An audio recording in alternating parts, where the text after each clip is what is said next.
പലതരം കൂട്ടായ്മകൾ നമ്മുടെ നാട്ടിലുണ്ട്. ചിലത് വളരെ വ്യത്യസ്തമായിരിക്കും. അത്തരം ചില കൂട്ടായ്മ അതിൻ്റെ സംഗമം ഇന്നലെ കൊച്ചിയിൽ നടന്നു. അതിലാണ് ഇനി പോകുന്നത്. ഈ കൂട്ടായ്മ നിങ്ങളൊന്ന് കാണണം. രാജീവ് പി.കെ അന്വേഷിച്ചുള്ള പോക്കാണ്. ചെന്നത് പെരുമ്പാവൂർ ഫൈൻ ആർട്സ് സൊസൈറ്റി ഓഡിറ്റോറിയത്തിൽ.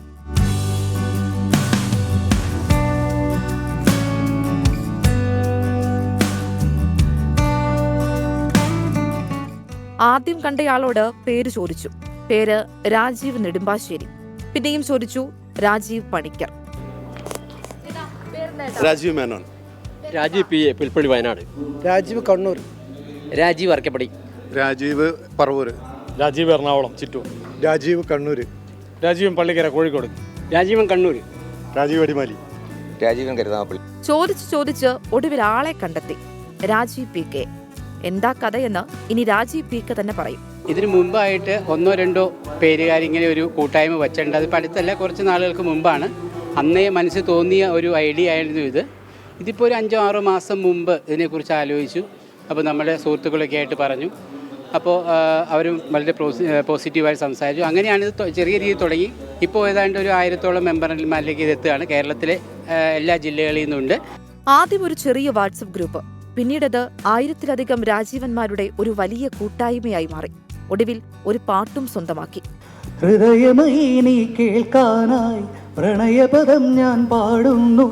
ഹൃദയമേ നീ കേൾക്കാനായി പ്രണയപദം ഞാൻ പാടുന്നു.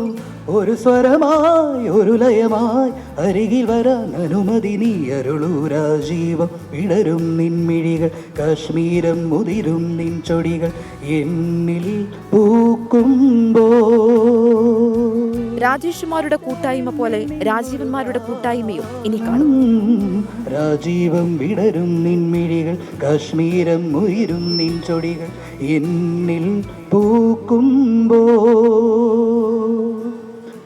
പലനാൾ നിന്റെ വരവും നോക്കി ഞാൻ 24 കൊച്ചി. കളികൾ ചൊല്ലി നമ്മൾ തമാശക്ക് പറഞ്ഞല്ലേ, ഹലോ രാജീവാണോ? അതെ ഞാൻ രാജീവാണ്, ഞാനും രാജീവാണ് എന്ന് പറയുന്ന ഒരവസ്ഥയിലേക്കാണ് കാര്യങ്ങൾ പോകുന്നത്. ഒരേ പേരുകാർ സംഗമിക്കാൻ തീരുമാനിക്കുന്നു. 1500 രാജീവന്മാരെ ഇനി കണ്ടാൽ അറിയാത്ത രാജീവന്മാരുണ്ട്. അവർ കൂടെ അണിചേരുക. അപ്പോൾ സംസ്ഥാനത്തെ രാജീവന്മാരെല്ലാം തിരുവനന്തപുരത്ത് ഒത്തുകൂടണമെന്ന് പറഞ്ഞാൽ എളുപ്പമാകില്ല. അങ്ങനെ ഓരോ പേരുകാരും അനുസരിച്ച് നോട്ടീസ് അയച്ചാൽ മതിയല്ലോ. അപ്പോൾ എൻ്റെ പേരിലുള്ള ആൾക്കാർ കുറവാണെന്ന് എനിക്ക് തോന്നുന്നു. അല്ലെങ്കിൽ ഞാനും ഒരെണ്ണം സംഘടിപ്പിച്ചേനെ.